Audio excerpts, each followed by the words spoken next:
Hey, this is Gary of Backus Creative Imaging, and in this video I'd like to cover my updated settings for the Panasonic GH5 II camera in the year 2022, so let's get started. Okay, so I'm going to show you how effective my settings are. Here's an example. So let's say we're shooting 4K 30 and we want to go into 1080p slow motion at 120 FPS. Well, watch how fast I can do it with VFR and everything. So right now we're shooting 4K 30. I'm now in the 1080p slow motion. You want to shoot 4K 60? There you go. So I was able to change my settings really quick. I didn't have to fiddle with the dial up here. I didn't have to go into a menu and dig through it. If I want to go back to my slow motion, I'm ready to go. That's 1080p 120 FPS. Oh, I want to change the FPS to maybe 135. Okay, I'm going to go to my quick menu. I'm going to go over here, go to VFR, and switch it to 135, and we're ready to go. We're at 135 FPS. You want to go back to 120 FPS? There you go. Okay, so now that you may see the potential of these settings of how I've just got that customized, I'm going to go and show you how to load these settings into your own Panasonic GH5 II, and you can follow along in the rest of the video and see what else I've got customized. So let's go. Alright, so in order to load up your custom settings, you want to copy them to the memory card as you're seeing here, to the root of the memory card, the Add Lumix folder. So just copy that. Well, you're going to see the folder structure here. I'm going to write it in the description as well so you can clearly see how it's done. But anyway, so once you have it on your memory card, you want to go press Menu Set, go into the wrench icon down at the bottom, and then go into the gear icon, go to Save Restore Custom Setting, load camera settings, and you're done. Now my settings do make my screen go very, very bright, but you can turn that brightness back down if you want to by going up there to the camera icon there, go to Menu Backlight. You can switch it to auto, but for the rest of this tutorial I'll have it at -3. Let's go ahead, and I just want to go ahead and give you another interesting fact about this, is that when you do format your card, let's say you've taken a lot of videos and you want to format your card, you can do that. It will keep those settings on that card. I think what it does is it just loads those settings up in memory, and then it will keep those settings on the card. So I've enabled that by going into, so I went down to, so in order to keep those settings when you format your card, I went down to Keep Settings While Format. That is a really ingenious option. I love that option because I can record a bunch of stuff, format the memory card, and not worry about losing that settings file. You can clearly see that it is still there. See? So there you go. Let's go and get started. Let's see what other stuff I've got customized. Now, in order to customize a button on this camera, any button, you can hold almost like any button down for about 2 seconds, and it'll show you exactly what is currently customized to it. But you can also use the wheel here to change that however you want. You can also use the up and down. You can then go into different menus by using the arrow keys or different, tabs of the menu here. I'm just going to press the half press shutter. I'm going to half press it to get out of that so that I can basically cancel that adjustment. Okay, so let's go and first talk about how I customize that slow motion stuff so that you can be aware of how that works and how you may want to tweak it yourself. So if I press this button right here, I've got this set to my list. Okay, so that's where it starts. This is set to my list. Now you can see that actually the list is a little longer than it was originally in the beginning of this video, and it's because in my custom settings I have both 24 FPS, 30 FPS, and 60 FPS. So it's if you're primarily a 24 FPS shooter and you'd like to do 60 as well, then you can go ahead and delete all of these 30 FPS options. But I'm going to go ahead and delete all the 24 FPS ones for now. So I'm going to go to my quality or record quality, my list, and I'm just going to go and look at all of these settings that are 24 FPS, and I'm going to delete them. So we're going to delete all the 24 FPS ones. Okay, so now we're kind of back to that list that you saw in the beginning of the video where we whittled it down to just 6 settings. If you can do that, that would be good, because then you've got 6 different codecs that you like the most. And if you don't like these codecs, you can of course go to record quality, and it says add to list. So you just press the Q button, you can add it to the list. Okay, so that's how that works. But right now, this button is set to record quality my list, and we can quickly cycle through this. Now, I want to show you that if you're in 8-bit mode, right, in 8-bit mode, VFR is available. So right now, if we go to 4K 30 FPS, VFR is not available because it's a 10-bit mode, right? So VFR is actually enabled right now, but because we're in 4K 30 10-bit, VFR can't do anything. So we can shoot normal video, with sound and everything. But if I then switch over here, just go to slow motion, we're ready to go. We're at 1080p 120 FPS. So we're in VFR right now. However, if you want to change those VFR settings, you could go to menu set, you go to variable frame rate and go change these settings. However, I've got it set up to the Q menu here, the quick menu. So if I press the Q button here, or the quick menu button, there's a quick menu that pops up. Now this is not the default quick menu.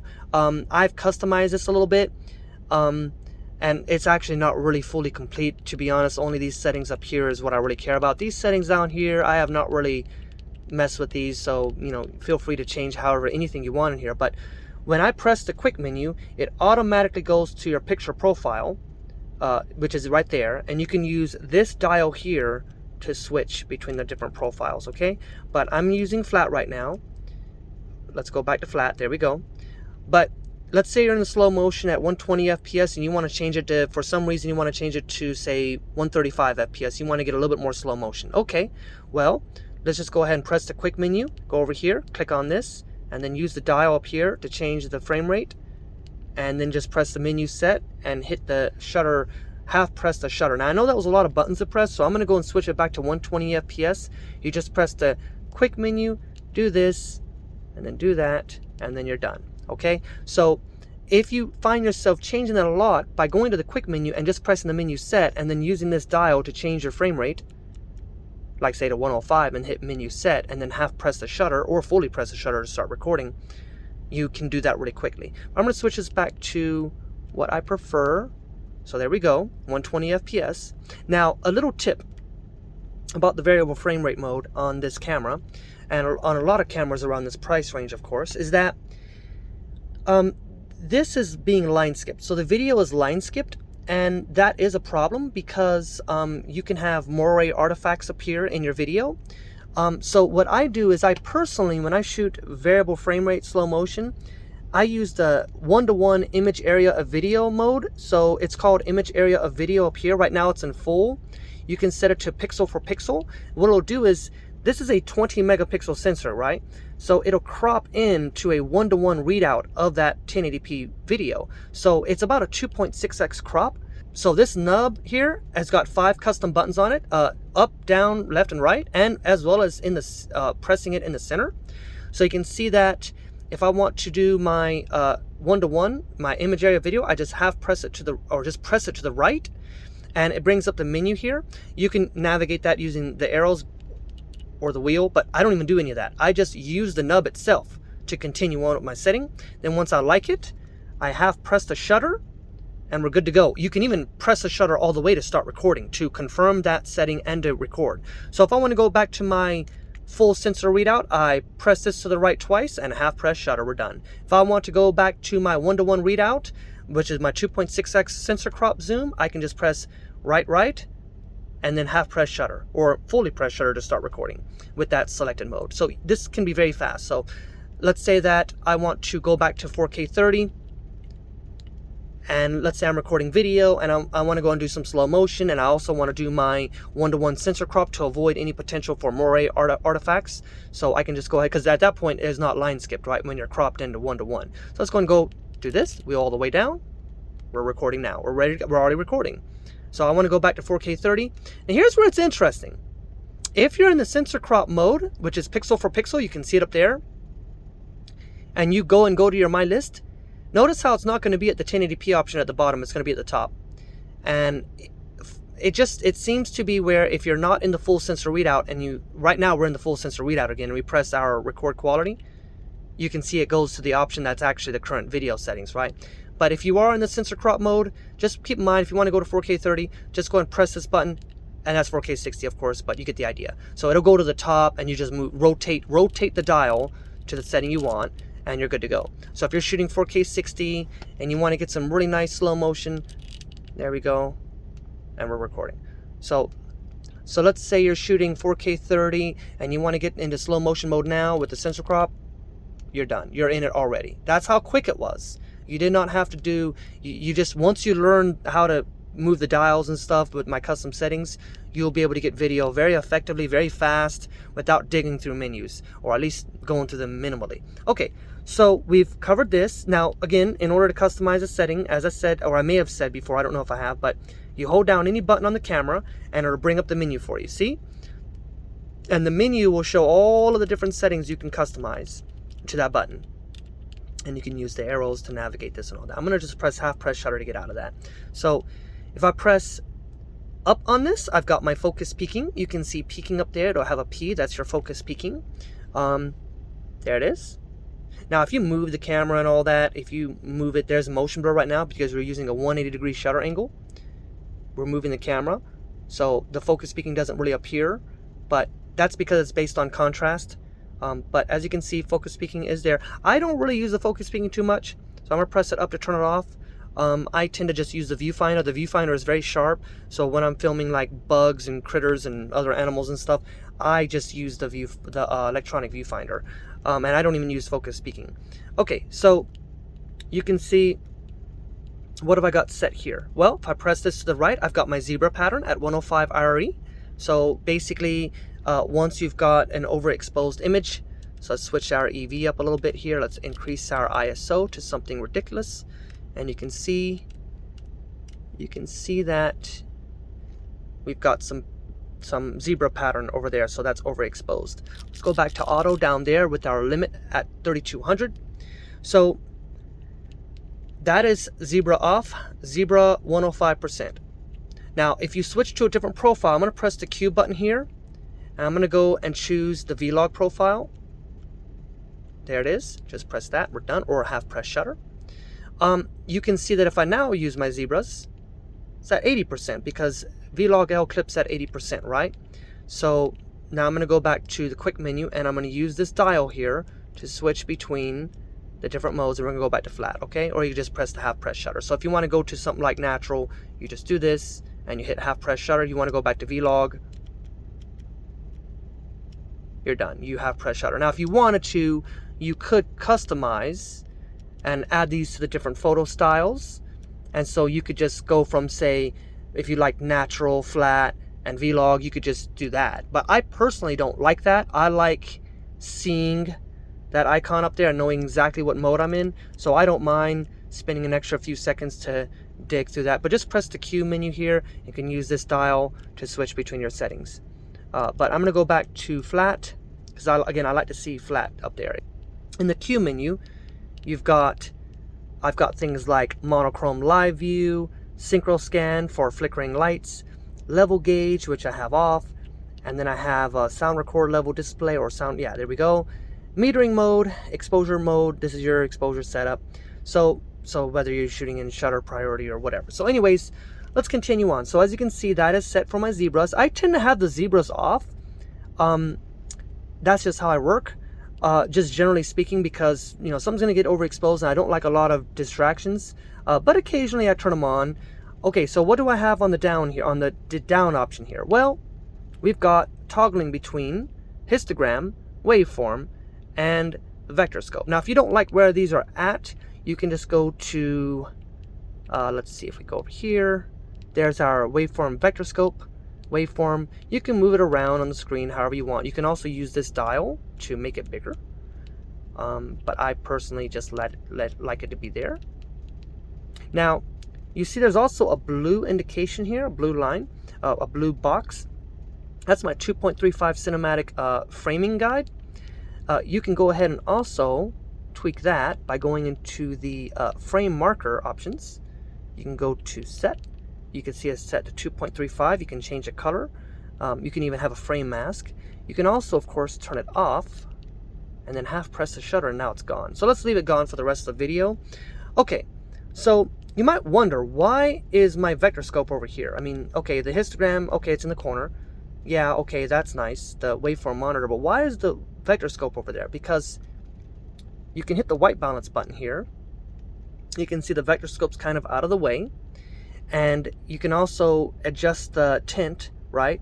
And the vector scope is not in the way. So I find this to be a very optimal position for the vector scope when affecting white balance, which is pretty much when you want it on. Also, this camera allows you to actually have the vector scope on when you're changing your white balance, which is pretty cool, so I like that.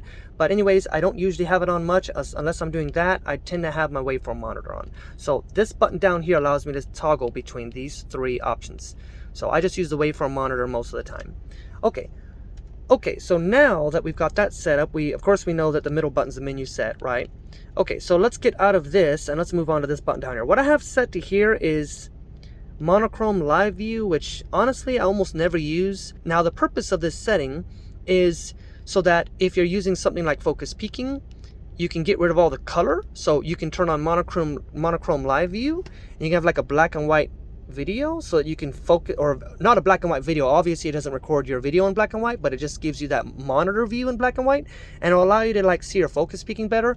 But I almost never use this anyway, so it's subject to change. I'll probably put it onto something else, maybe even the luminance spot meter, which is another thing I almost never use. Okay, so this display button, people get annoyed about this because when you put your hand over here, you can easily almost press this and toggle things, but look at this. Notice how the display button has been locked. I am not able to modify my screen here. However, it's smart because let's say that let's say I record a video real quick. So this is a video I'm recording. It's just a little video, nothing special here. So let's focus there. There we go. Focus here. Okay, I'm going to stop recording. Now, if I go into the playback mode here and I now press display, it does work. So display is, it's what I'm using is called operation lock. Okay, so if I press half press shutter and I go back over here and I press display, it says operation lock. Now operation lock is a really interesting option in the camera. I'm going to go and show it to you now. So here's operation lock setup. So what I've got it set up to where the display button is locked. Now notice how it says to enable this function you have to assign the operation lock to one of the function buttons. So this setting cannot be enabled unless you customize it to a button. So for me, I've got it customized to this button right here. So if I press this, you can see operation lock is unlocked and now it's on. So I just have it locked all the time. So if I accidentally press this button, I won't be toggling, because if I had it off, right, like it is by default, and you press this button, you'll change your menu, your screen here, and I don't like that. So we'll go back to the normal setup, lock it, and we're good to go. Okay, so we know that this is set to the quick menu. So the quick menu, as you can see, as I said, I've customized this menu. By default it starts here with the picture profile, but you can, that's where I've got it set up at. But you can also go to your exposure priority and stuff, and because we're shooting video, I'm in the shutter priority. So that's the quick menu. If you want to affect the quick menu, if you want to customize it, go to quick menu settings, and you can customize it for both photo and video, and you can go ahead and change the layout style. There's 2 different layouts to choose from. And so let's go back to video, and you can clearly see, there we go, we've got our ability to customize this quick menu. So it's if you want to tweak these settings to your liking, go for it. Now this is your focus settings here. So right now we are in manual focus. So if I press this, it'll automatically go into the punch-in. See? Now in the punch-in mode, you can use the dial to change what area of the screen it's on. My touchscreen is disabled, by the way, so that's going to be, just keep that in mind. My touchscreen is disabled, so don't think the touchscreen is broken once you see that it's been disabled or anything, because that's what my custom settings, that's how I've got mine set up. If you want to reset that box to the center, you press display, you press menu set, and you're good. Or you can just press half press shutter, so you could just do display, half press shutter, and you're good to go. So let's go and switch to continuous autofocus, and now let's press this button again.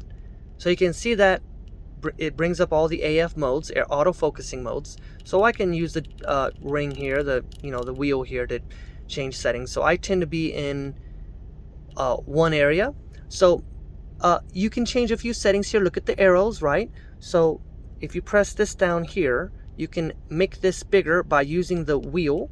Okay, you can do that. You can make the wheel bigger. You can also reset it. So there we go. Now I'm going to go back to the autofocusing settings, and I'm going to use the, so look at the top, it says one area human animal detect. So it's doing everything. It's detecting humans and animals. If I press this up, which is that icon here, see that little arrow? Now it's just one area. There is no subject detection. Now we're on human detection. Now we're on human and animal, and then we're off again. So I'm going to go back to human and animal, and then you just have press the shutter to continue on. So you can also turn some of these off if you don't want all these different options displayed. You don't really use them all.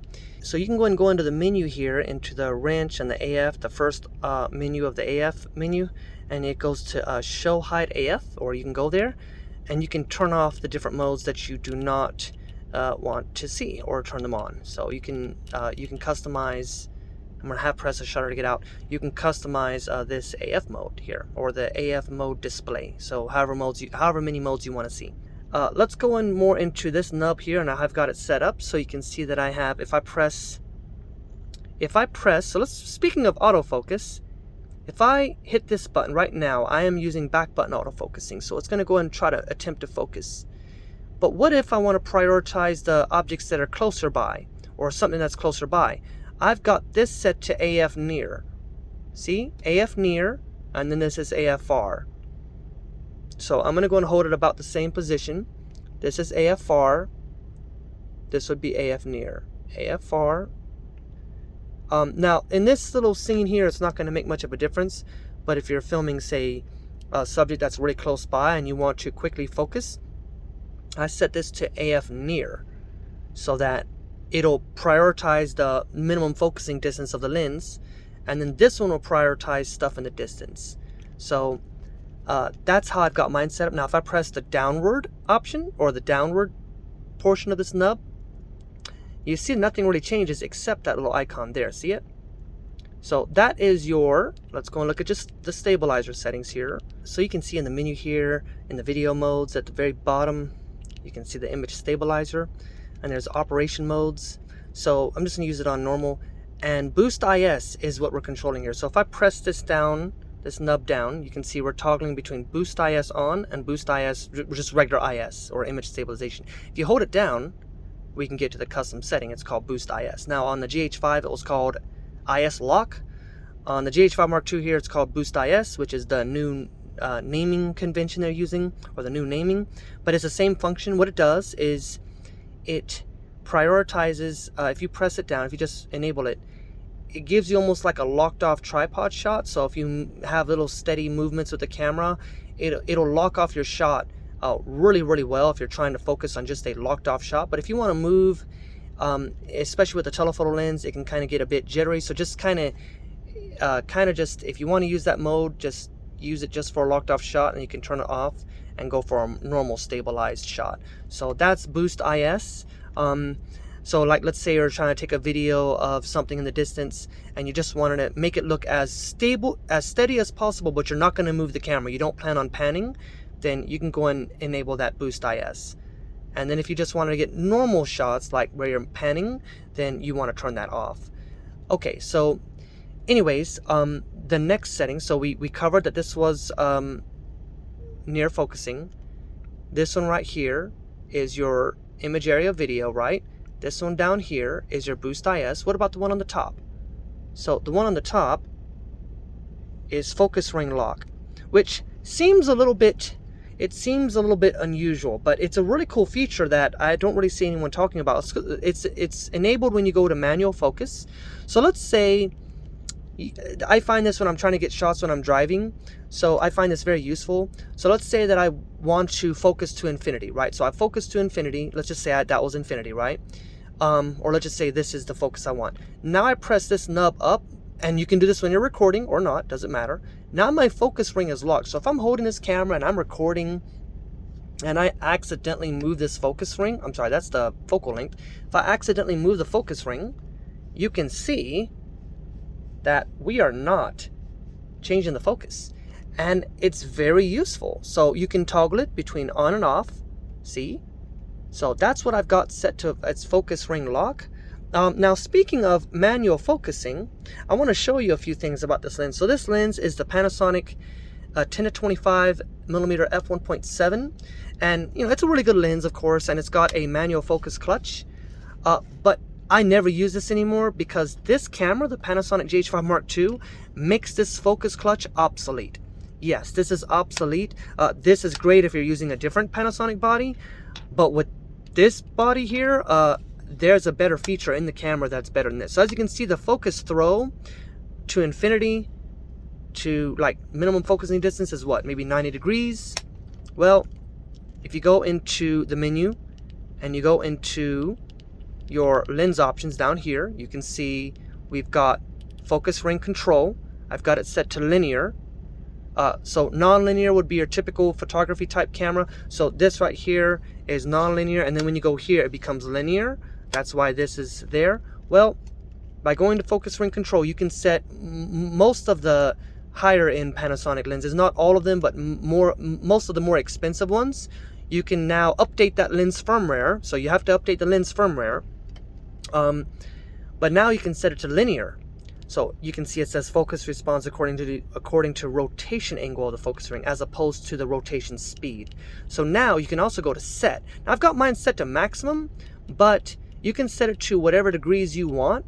So maximum, actually maximum, it's a bit counterintuitive. You may think it's maximum, but it's more like the default, to be honest. It's actually more of the default, because we're in maximum here. And let me go ahead and get rid of my focus ring lock. That's more of the default behavior, okay? So if I go to focus ring lock and set this thing to, say, 720 degrees, it's a little slower, but you can definitely experiment however you want. So this is 1080 degrees, and I've got to really throw that ring to make that thing change focus. So let's go back to maximum. Now the reason why I have it on maximum is because I noticed that on the Panasonic 100 to 400 millimeter lens, when I had it on, say, a different mode, a different setting of degrees, it was like stepping between the different ranges as I was doing manual focus. So that was a showstopper. You can't, the manual focus will look pretty bad. So I found, actually, in one of my previous videos, and I think in one of my videos, the Bumblebee video in Texas, you can see the focus stepping. So by changing this to maximum, it will still be linear, right? But it'll behave more like without that stepping. But again, on other lenses, it seems just fine. So this lens, you can change it to however you want. Change it to, say, 270 degrees, and now you've got that nice throw of 270 degrees from minimum to infinity. Okay, so one more button I want to mention is up here. We've got the AEL toggle. So if you just press it, it'll go to auto exposure lock, and if I press it again, that little icon will go away. I wish the icon was a bit bigger, but just press this button and that little icon will come up, auto exposure lock. So basically right now we are in, if we go to our exposure modes, we are in shutter priority, right? You can also access that by pressing the Q button. You see up there, shutter, right? Shutter priority is your exposure mode. So what that means is we currently have a 180 degree shutter angle. The aperture is automatically opened all the way, right? Because we're in a low light situation. And my auto ISO is currently as high as it possibly can go based on my limit. Now to change that limit, you can press the ISO button here. You can move this dial to change your ISO, right? Where it's currently in auto. And there's a 3200 number up there. That's our ISO limit. We can use this dial to change that ISO limit, okay, in 1-stop increments. It'd be pretty cool if you could do 1/3 stop increments, but I don't think you can do that. But anyways, let's go ahead and get out of that. But I personally don't even press the ISO button. What I do is I just use the wheel. I've got it customized to the wheel. So if I want to change my shutter angle, right now we're in 200 ISO, 250, we're doing 1/3 stop increments. But if I want to just go back to auto ISO, I just turn the wheel all the way this way. And now it's an auto ISO, and I like that the camera clearly tells me it's an ISO auto, and it tells me the ISO. Another thing is the shutter speed or the shutter angle here. I can use this dial to change the shutter angle. See? Okay. You see that? Shutter angle. Now, aperture cannot be adjusted in a shutter priority, but that's okay because the aperture is going to automatically adjust. I can also adjust the exposure or the overall brightness of the picture or the video. I can use the EV or the exposure compensation, but I don't even use that button. I do not press it. You can press it and you can change your EV. I just use this dial right here. I've got it customized to where all I have to do is raise that EV or lower the EV. You can do that while you're recording. Another cool thing about the camera is you see how it's stepping the exposure as I change the EV? See that? Don't worry. That is not a problem with the camera. When you're recording video and you change your EV, it will do it very smoothly. See? So the camera is designed to where when you're not recording video, it will change that EV really quickly so that you can clearly see the difference of what you're trying to do. But the moment you hit record and you turn this dial, right, it will go really, really slowly with the EV. Now there's one exception to that. If you press your auto exposure lock button and you just press it and the auto exposure lock comes up, and now you want to change your EV while you're recording, it will do the nice exposure pops, which I think is fine because, you know, let's say you're getting a shot here and you know that this is what you like, and then you go over here and you want to go and just do a cut, you know, to another shot, whatever, and now you want to go back here, you can just switch this thing to 0 EV, and now you know you've got the perfect exposure, and you can cut into that. So it's not a big deal. When I get shots when driving, I use this stuff a lot, so this is a really awesome way to work. So anyway, let's go ahead and just get rid of that auto exposure lock. So as you can see, I'm able to control, let's go and stop recording. I'm able to control my ISO with the dial. I'm able to control my shutter angle, right? And I'm able to control my EV. Okay, now let's go over changing this to something different, like say if you were to change it to manual exposure. Now a manual exposure, which I don't tend to use for video, generally speaking, because I do not have time for that. I find it to be kind of cumbersome. You've got your shutter angle, right? You've got your ISO, same thing. But over here, this dial can control your aperture, see? See that? Notice how it's controlling it in, I believe it's, yeah, 1/3 stop increments, right? See that? But if you switch on this particular lens, we're on auto aperture. Now we can control, if we turn that dial, we can control the aperture in little 1 dot, so in tenth of an F number. See that? So there we go. If we go back to auto, now we can only control the aperture with this dial here. See? In 1/3 stop increments.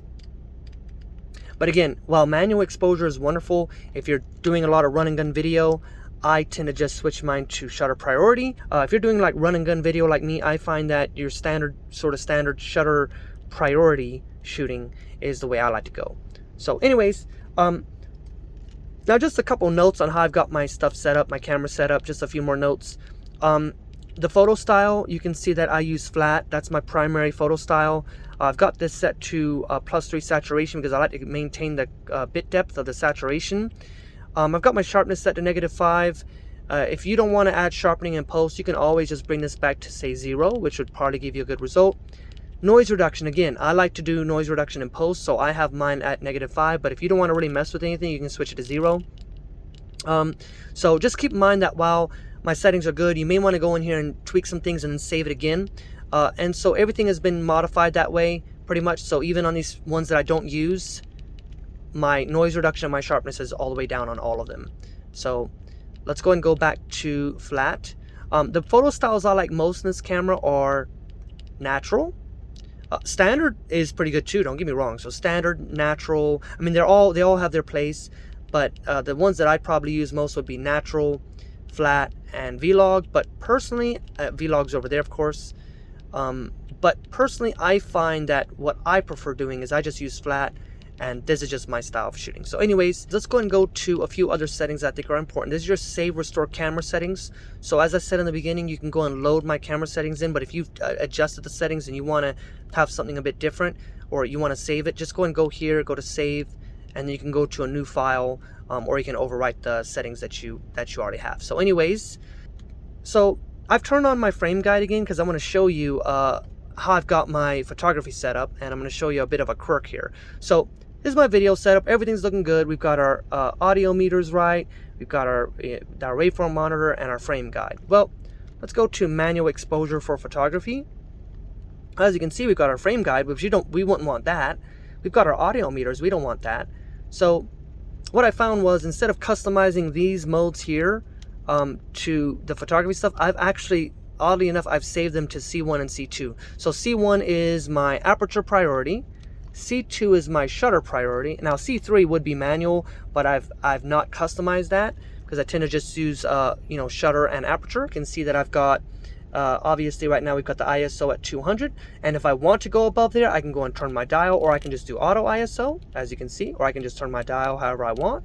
And my you can see, so what I can do is I know that I'm in a so I'm currently in aperture priority, so obviously I can control my aperture however I want by using this dial. Okay, see, that's my aperture. I can control my shutter speed indirectly by controlling my ISO, right? So I can determine how much noise I want in the image, and then my shutter speed will, obviously I can keep an eye on that. And of course I can control the EV by doing this, and that'll also indirectly control the shutter speed, because currently my ISO is not auto. But if I bring my ISO all the way down, it's auto. See that? So there goes our EV back to 0. Same thing for C2, which is now shutter priority. My ISO is on auto here, but I can lock it down if I want. If I have pressed the shutter, you will see the aperture there. And again, this is shutter priority, so you're not going to control the aperture unless an indirect method. For example, by lowering the EV enough, you can see that the aperture is going up. By raising the ISO, the aperture is also changing. And if I change the EV again, you can see that the aperture is changing. But let's go back to auto ISO, and we can control the shutter speed by using this dial. See? So that's kind of how that works. I'm not saying that my photography setup is perfect right now, but I use C1 for my shutter, and C2 is for, that's for my, C1 is my aperture priority, and C2 is my shutter priority. In the future, I'd probably customize C3 to be identical to all this, but it would just be for manual exposure mode, but I've not done that yet. And then for video, I just use, of course, this. Okay, so before I go, I would like to talk about playback and the LVF button. So real quickly, my touchscreen is disabled, as you can see. I do not use the touchscreen. Okay, you can enable it by going down here to touch settings, right? And there you go, my touchscreen's off, but you can turn it back on if you want to. So I want to cover these two buttons here before I'm done with this video. This is kind of important. You're going to learn some things. The first one is the LVF button. So there is a sensor here, and normally by default, if you put your eye up here, it'll automatically engage the viewfinder. I don't like that. I prefer to see the touchscreen when I want to see it, and if I wanted to use the viewfinder, I can go and just close the screen, and now the viewfinder's on. Now, and you can see there's a little pulsing light there, but you can't see that in real life. It's just picking up on the recording. Okay, so if you press this LVF, you're going to toggle between 3 different options. Screen only. Now you're going to toggle between the sensor here, right? Automatic switching, right? And if you press it again, it'll be viewfinder only. If you press it again, it'll be screen only. Again, I personally prefer using it in this mode, so that when I close the screen, I can see the viewfinder. Now let's say you want to play back a video you've recorded. So let's go and do a quick recording here. So let's go and make sure we're in manual focus, and we're going to record a very simple video, right? A very simple video here, nothing special. Okay, we've been recording for 10 seconds. Okay, we're done. Now, you press the playback button to get to your playback. What you can do is, before you even play back a video, you can use this dial here to zoom in on it and check focus on that first frame. However, once you play it, you can't check focus in other frames, but I'll show you a workaround for that. First of all, let's go and turn this dial, and you can see we've got a little album view of all of our videos that we've currently shot. We also have, if you press it again, you get a smaller album view, and if you press it again, you get video by date, right? Pretty cool. So let's go and go back to here, and then go back here, and let's go back to the actual video. If you want to change videos, let's say we're in the album view, we can use the wheel here. We can also use the arrows, right? And the same thing applies when you're actually looking at like this. You can use the arrows. You can also use the wheel. So now it's saying play video, and this video, let's see, what's the last video we shot? I think it was, yeah, it was this video. We can use these buttons here to control how the video works. So let's just press the up button to go to play. If you press the up again, it'll pause it. If you press up again, it'll play it. Look at the icons down there. You can see the stop, fast forward, and all that. So you can also control the volume by using the dial. Okay, see how that works? Rotate the dial. So if I press this button down here, I'm going to stop the video. If I press up, I'm going to go and start over playback. Now, let's say I want to check focus here. Let's just say I want to see if I was in focus, right? Okay, I know. So let's say, okay, I think I'm in focus, but I want to verify that that is really in focus. I can press the pause button up here, press the menu set. It'll say save this image. Go to yes, click OK, we're done. press stop the video, go over to the right to check that frame that we just saved, and use this to zoom in on it. Okay, so you can see that we can check to see if that frame was in focus without having, and we can just zoom back out. Another little tip about this is, let's say we were to save another frame. So let's just save, I don't know, just some random frame like this frame right here. Doesn't matter, it's all blurry. Let's save it. Let's go back. We see our 2 frames that we saved. If we zoom in on them, we can actually use the wheel to rotate between those 2 frames, even though they were saved, even though they're pictures. This will be true for pictures as well, by the way, because they're currently just pictures anyway. So anyways, I hope this helps, and feel free to ask me questions if you want me to make more videos about this. I could definitely do some ones that are more specific about certain features and how to use certain things, because there's really a lot to this camera, and I've only scratched the surface here. But as you can clearly see, once it's customized, you can really effectively shoot with it, and that's how I use it. And so yeah, feel free to download these settings, you load them up, press the buttons, see how it all works. If you like it, then you can keep it, but if you want to change the settings, go for it, do whatever you want. But I'm sure I would hope you learned something from this video. So thanks for watching.